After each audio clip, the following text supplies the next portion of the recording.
Then we have the staff review on this one, and then if there's a certain issue as a team we discuss, because there are some issues really not, it's not quite clear, it's a little bit subjective, then now you need to have more discussion to see what is the case. Our rating methodology is based on the weighted average of the 4 categories. The highest weight is given to the board of directors.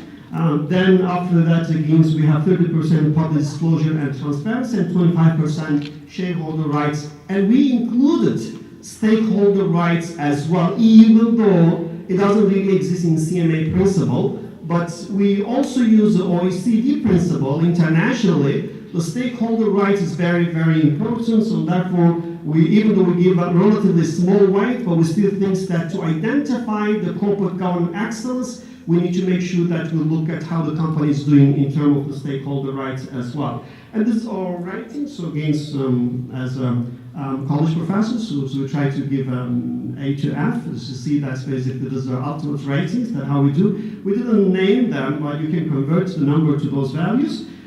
This is the project's timeline and flow charts, the first years and how we did it. And basically the outcome of the project in the first year, we came up with again, the report and the rating of 117 with 117 variables, but we did only for 92 companies in the first year, and we awarded the award to 5 companies last year. But this year, in addition to the basic one, we're having 2 additional sub-indices, and we have more variables, and now we actually assess all companies, 171 companies listed on Tadawul without any exception. Furthermore, we develop a digital dashboard system, and now we're recording everything digitally, and then we can easily access and see how the companies are doing. Next year, we're going to revise everything because CMA changed the principles now. We have more comprehensive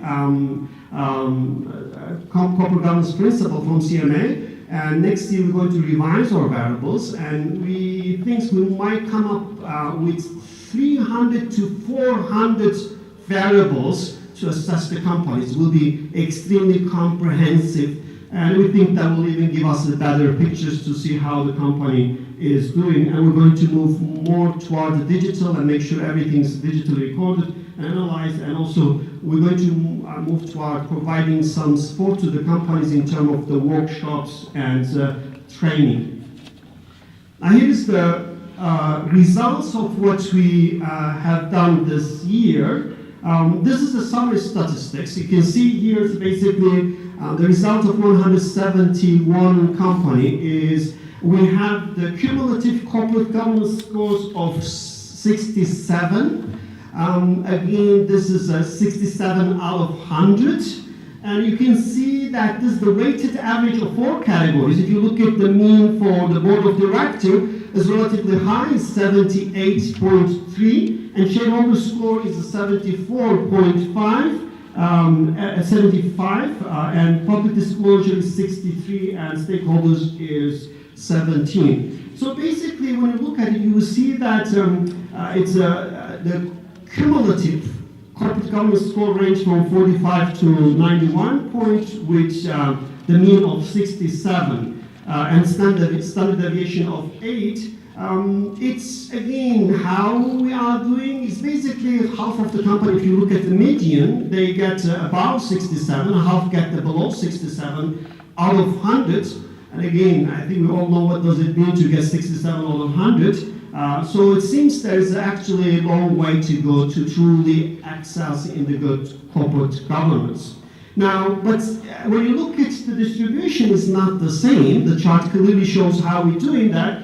And you see the one in the middle is about the cumulative corporate governance, which is 67. But then you see on the right side, which is the right one, the board of directors is the highest mean score of 78, which is good all of 100. And then you have shareholders score is 75. On the left side, you see public disclosure is 64, and stakeholder score is only 18 out of 100.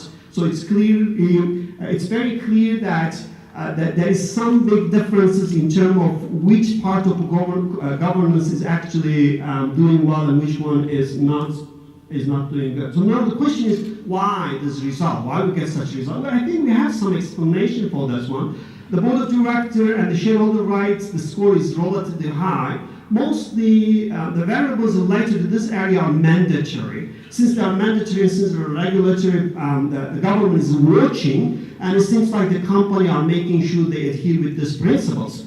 But when it comes to the other area, it seems like most principles are not mandatory, like stakeholders is absolutely optional, and then you see that the company are not really adhering with those principles. So this is a clear evidence that it seems like the company perceiving the corporate governance as a compliance issue. They don't see that this is some things they should internalize and practice in general, generally speaking. Again, we're not saying everyone's like this, but it seems like in general, if the rule is there and they know they're going to penalize, they follow this one. But otherwise, they are not really quite keen to go and practice those principles because it seems like perhaps they don't believe in the value of following those principles.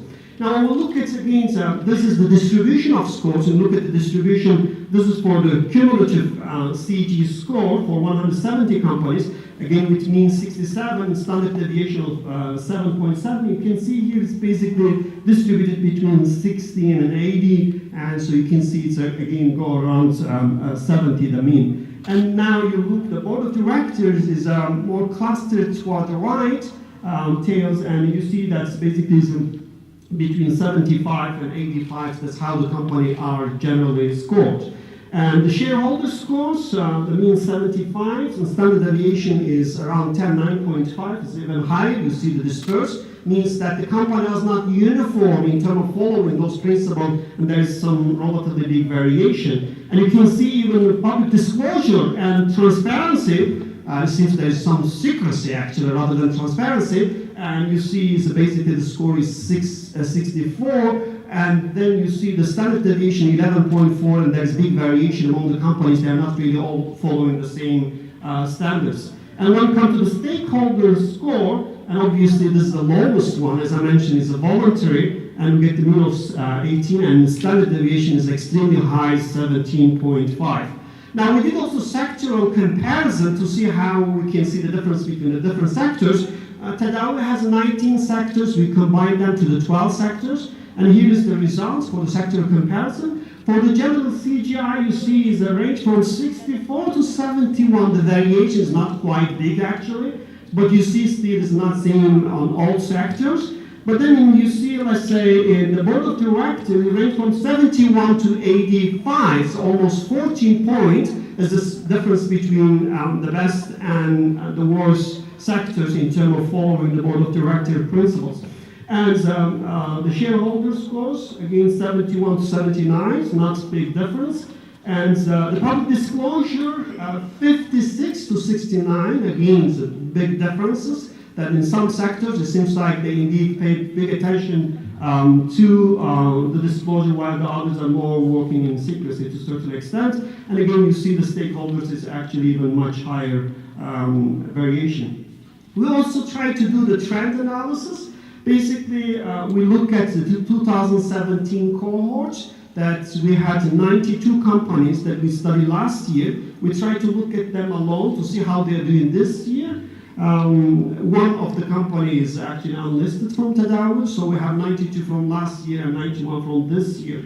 Now, when we look at the average mean score, you can see here the mean score is actually quite close. See here, the cumulative is almost same, 70s almost. The board of directors, again, is a little bit down, and the shareholder rights a little bit down, and the public disclosure is up actually, and the stakeholder is down. Now, there are two reasons for this one. One reason is that this year we use more variables for banking and insurance, and that actually took the score a little bit down. And the second one, for the stakeholder particularly, this year we'll look at the actual practices more than what they say on let's say, the policy on the bylaw. So, and therefore, when we couldn't find evidence for what they said they do, we couldn't give them any score, so they end up getting lower score. And again, this is a chart showing the difference between them. You can see here is basically, this is for, on the left side is 92 company from last year, the right side from this year, and you can see it's very, very close, even the distribution is very close. And this is for the board of directors, and this is for shareholder, this is public disclosure, and this one is stakeholders. Now, the learned lesson from those charts is very, I think, so simple in the sense that we don't really see a major difference from last year to this year. Why? We think that this is an indication change is not easy, and it means that we need to work out a lot to change the corporate culture toward good governance. Basically, it means we need to engage in more activity, like the one we're doing right now, and to change the heart and the mind of those individuals who run those companies, to have them to embrace those principles. So it seems like we have a long way to do. Just legislating or making rule and regulation doesn't really solve the issue, because anything that's not mandatory, you see that the companies are not really doing quite well. Now, the question is, what can we do if we want to improve our score? Our answer to this question is, first, we need to really move from the compliance to culture of good governance. So we need to internalize and believe in those good governance as something that is added value for the company in terms of sustainability. Again, we're going to, Rima is going to show our analysis based on our data last year that how this good corporate governance is related to the performance. But we need to somehow believe in those principles when we practice them. That's the essential one. So what can be done is basically, as long as we're convinced that it's something